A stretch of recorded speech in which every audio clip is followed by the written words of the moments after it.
Yo, what's up guys? Welcome back to the channel. In today's video, I'm going to show you how to connect and synchronize bank feeds in QuickBook.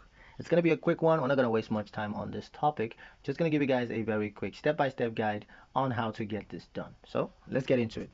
The first step is to go to Bank Connections. So from your QuickBook dashboard, click Banking or Transactions and then select Link Accounts. Step 2 is to search for your bank. Now in the search bar, type your bank's name and select it from the list of supported institutions. Step 3 is to sign into your bank. So enter your online banking username and password and then follow the security prompts to verify your identity. Next step is to select accounts to connect. So go ahead and choose which accounts, could be checking, savings, or credit card, that you want to synchronize with QuickBooks. The next step, of course, is to set the transaction date range. So pick the start date for transactions to be imported. Usually 90 days is set on default.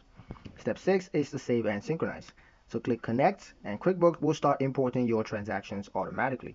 A pro tip is to review imported transactions regularly to ensure that they're categorized correctly and avoid reconciliation issues. And that's pretty much it for the video guys. Hope you liked it. Hope you found the information here useful enough. If you did, like, share, and subscribe for more helpful tutorials. Thank you guys for watching, and I'll see you in the next one.